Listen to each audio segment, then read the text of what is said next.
Assalamualaikum and salam madani. You are with me, Wan Nadira binti Liwon Mazan, your host for today. 18 March 2020 was the starting point of a nightmare for all Malaysians, starting with a low number of cases until we were told to sit at home for days, weeks to months and not go out due to the government's movement control order restrictions. However, the main question here is whether the expenditure for public health in Malaysia during and post-COVID is sufficient. Is it relevant for the people? And has the government learned its lesson from the COVID-19 nightmare? To know more, please stay tuned. A mysterious coronavirus has been detected in 2020. Malaysia is one of the countries that fight COVID-19 in terms of medical help. Malaysia has been battling with COVID-19 pandemic for more than a year. During the pandemic, most hospitals are full of COVID-19 patients. Most of the wards are full and there is no space to create new wards or rooms because the number of COVID-19 infections keep increasing.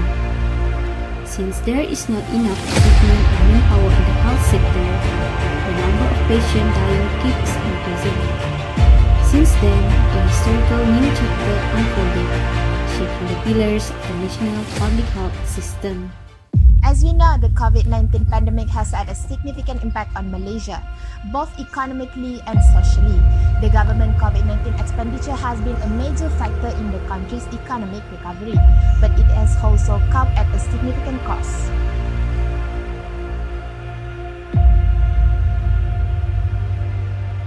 The coronavirus has affected public health in Malaysia. So my first question, Doctor, is can you explain on how the COVID-19 pandemic has affected the economy and public finance?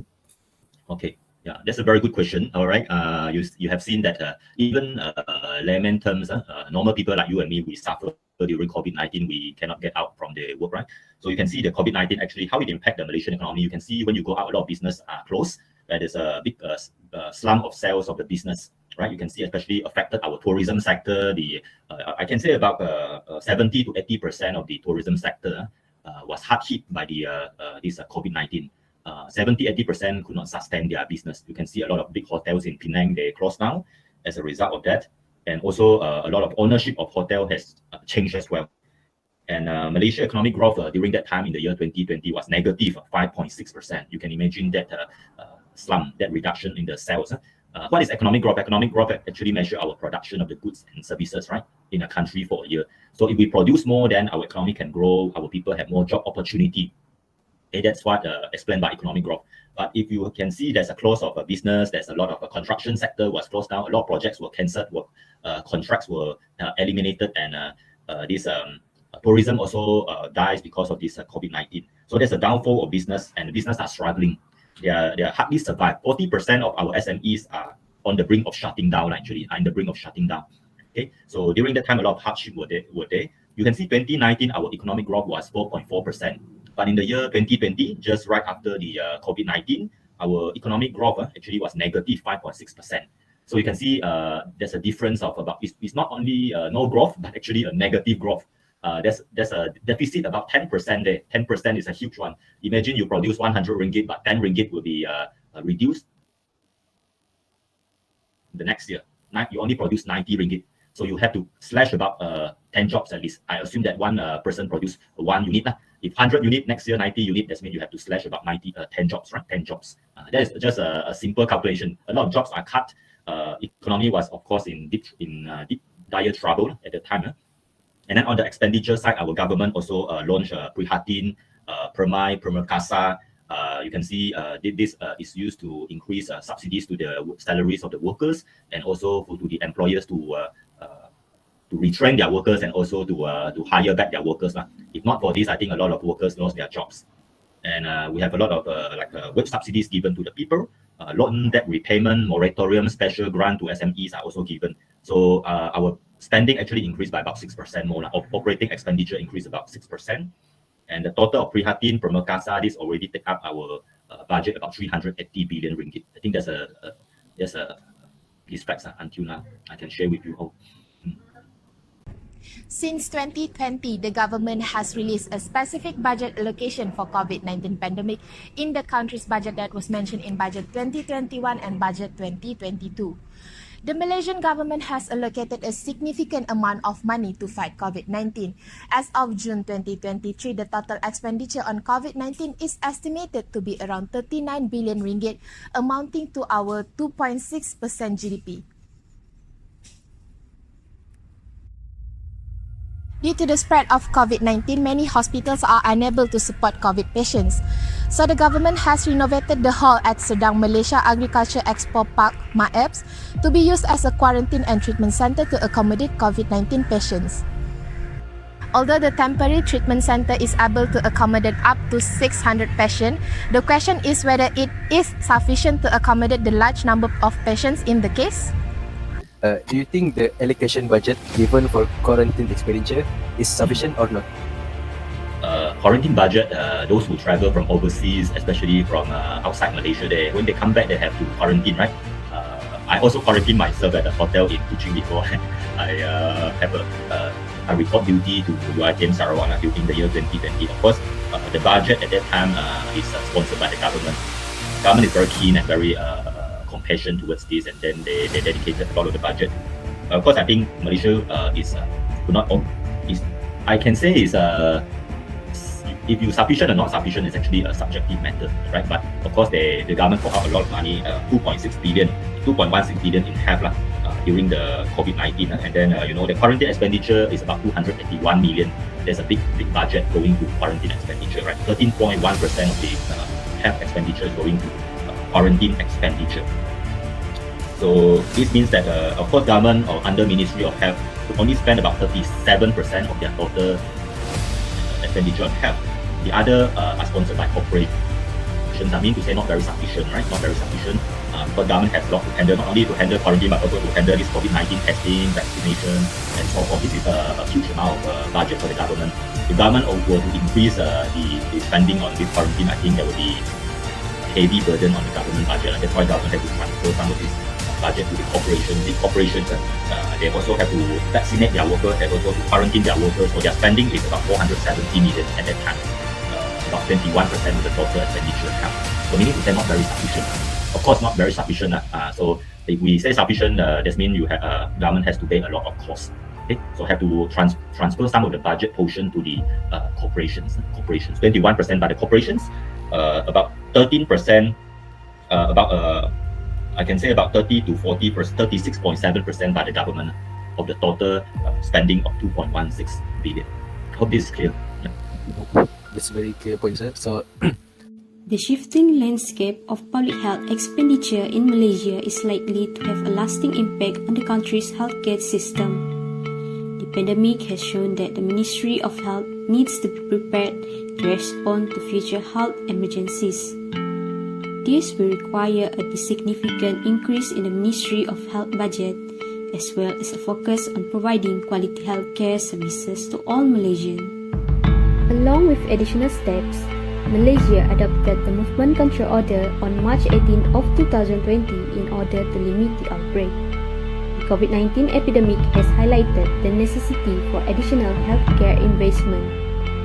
Almost other governments, including Malaysia, responded with increased budget allocation. Furthermore, the severely impacted health sector now includes new actors, agendas, and solutions. Tracking health spending allows for transparency and accountability in how COVID-19 health financial resources were used. moving to the third question, how the government or public agency had to adapt their budget during the pandemic, sir? Okay, well, that's a very tough question. How they have to adapt their budget during the pandemic. Of course, you can see what we have to do during pandemic, right? Of course, first one is the vaccination, right? You have to vaccinate our people. You and me also are vaccinated, right? So we have been vaccinated, and then we also have this My Sejahtera program, and we also have this economic stimulus package, this loan moratorium, debt repayment, right? And also we have this like pre-hearting package, National Economic Recovery Plan. These are worth about 300 billion ringgit. 300 billion ringgit. So government, of course, have to adapt their budget, right, to suit the vaccination, to have to suit the stimulus package to make our economy recover, because our economy is going down negative 5.6% in the year 2020. Right, there's a big drop in our economy. So government would like to encourage an employment recovery program, and also some recovery plan. That will be 300 billion ringgit. Of course, government also have to arrange for, like, if our workers are unemployed, what do they need to do? They must have some work enhancement program, like the flexible work arrangement, right? And we giving some budget to reskill and upskill our workers. We also encourage some gig economy. You know what's gig economy? Like our e-hailing service, Grab food, Grab car. Encourage these people so that they once they do not have job, they can switch their job to these Grab car, Maxims, AirAsia Ride, and so forth. These are the e-hailing service or this Grab food, right? So once they have this job, they can have some income, and once they have income, they can spend on our economy. When they spend on our economy can produce more, and this will give jobs to other people as well. So actually, this is a adaptation of our budget. The spending on the vaccination increase, spending on economic stimulus package increase.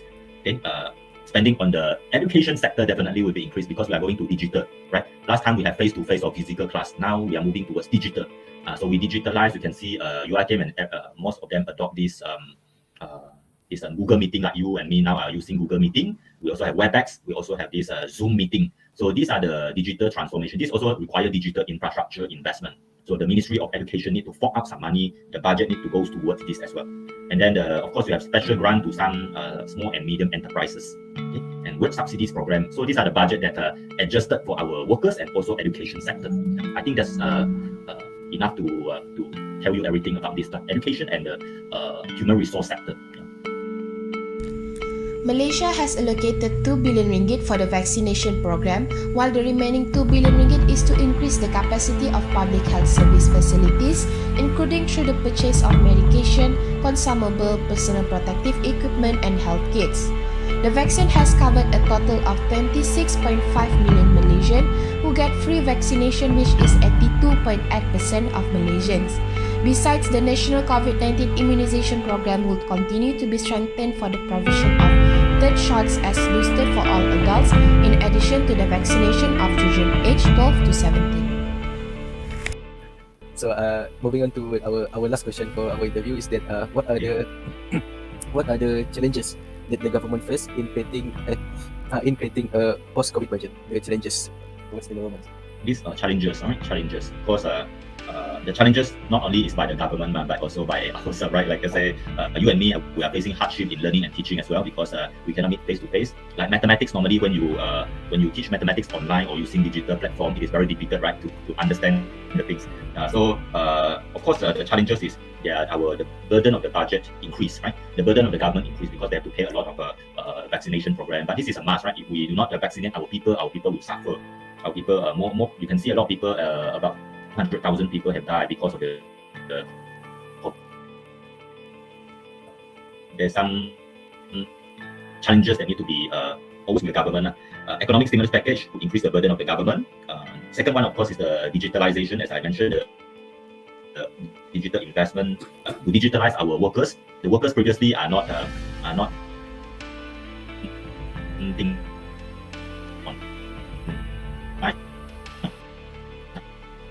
how you ask them to go online, and education also go online, and using the infrastructure. The culture has changed from physical to digitalized. Also has a hardship there. So the government, also business is also challenged to the government because of productivity loss, especially in the construction sector and the tourism sector. A lot of employees are let off. The stress level are increased. So the government, they need to also pay out some work subsidies program, also some loan and debt repayment program, also some special grant allocated for our small and medium enterprises. We have about 1.2 million SMEs in Malaysia. These are like a barber shop, coffee shop, this a burger store. So they also closed down. So the government also have some challenges to increase and at least make our small and medium enterprise sustain their business so that their workers are retained. If the workers are not retained, then there will be problem. The workers are unemployed, then there will be more stealing, right? More robbery, and so these are the hardship we face. These are the challenges. Not only this money, but also the social problems, but also the cultural lifestyle has changed due to COVID-19. Of course, we can see a lot of subsidies given to government, like Bantuan Prihatin Rakyat, Bantuan Prihatin Nasional, Permai, Permekasa. These are some special programs given to the government. So I can sum up the challenges are actually digitalizing the business and education, giving funds to cash flow problems company, to sustain their workers, and also to help the companies to recover their productivity loss, especially in the tourism sector and construction sector, and also the burden for the government in terms of budget for health programs, for economic recovery programs, and also these workers loan debt repayment programs, and also of course the companies also suffer in terms of stress and challenges because they have to retain their workers. A lot of employees are let off and their profits are reduced substantially. So these are some challenges we face, not only by government and companies in the midst of COVID-19. Yeah. Any more questions?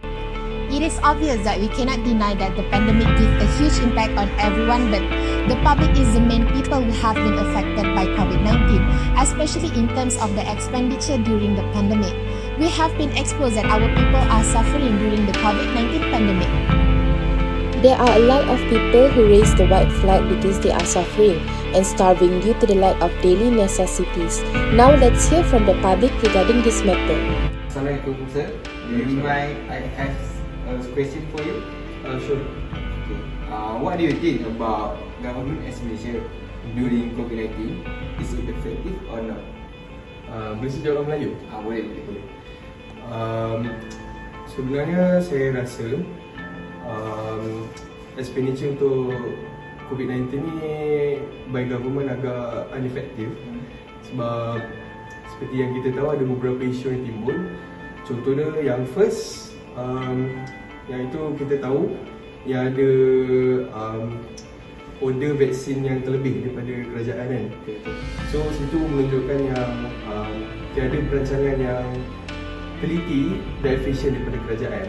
Lepas tu contoh yang paling kita familiar Expenditure apps kan dulu ada timbul isu kan. Contoh dia macam walaupun dalam beberapa bilion juta didanakan tapi still Expenditure tu ada bug, ada dia punya kekurangan. So mungkin situ boleh inefficient ada di situ. Terima kasih Encik. Apa nama Encik? Izzat. Izzat. Terima kasih Encik Izzat. Terima kasih. So seperti yang kita tahu, keadaan ekonomi di Malaysia pada masa kini amatlah tidak memberansangkan, di mana pelaburan juga yang para pelabur di luar yang ingin melabur di Malaysia juga adalah amat tidak memberansangkan, di samping ramai pelabur-pelabur yang menarik diri daripada melabur di Malaysia. Di situ juga kita ada mendengar bahawa ada juga isu-isu di mana para doktor menimbulkan isu dari segi kebajikan dan juga termasuklah jururawat di sektor awam. Dan juga di samping itu ada juga isu-isu aduan yang dilontarkan oleh pesakit-pesakit di dalam hospital, rakyat-rakyat yang mendapatkan perkhidmatan di hospital kerajaan dan pelbagai isu perbelanjaan yang ditanggung oleh kerajaan dari segi perubatan. So saya berpendapat sekiranya perbelanjaan dari segi perubatan, contohnya seperti kos pendaftaran, kos ubat-ubatan, kos perkhidmatan yang dinaikkan oleh kerajaan pada masa akan datang, dari salah satu segi memang ianya akan membebankan rakyat. Kita tengok dari segi golongan-golongan yang kurang upaya di sini, dari segi kos-kos ubat-ubatan yang perlu dibayar oleh rakyat. So dari segi tanggungan subsidi yang ditanggung oleh kerajaan, di sini kerajaan perlu mengambil beberapa inisiatif di mana bagaimana untuk mendapatkan ubat-ubatan yang berkualiti tetapi pada harga yang munasabah dari pengeluar-pengeluar ubat-ubat. So jika kiranya kerajaan ingin menaikkan kos perubatan, di sini adakah kerajaan perlu tanya balik, adakah kos perubatan yang hendak ditawarkan oleh kerajaan, dinaikkan oleh kerajaan, adakah nanti akan setara dan setaraf dengan perkhidmatan yang akan diberikan kepada pesakit-pesakit, kepada rakyatlah secara amnya. Sebab kita tak nak nanti timbulnya satu isu di mana kerajaan menaikkan kos dengan alasan untuk menaikkan kualiti, tapi at the end kualiti yang diharapkan adalah tidak memadai dengan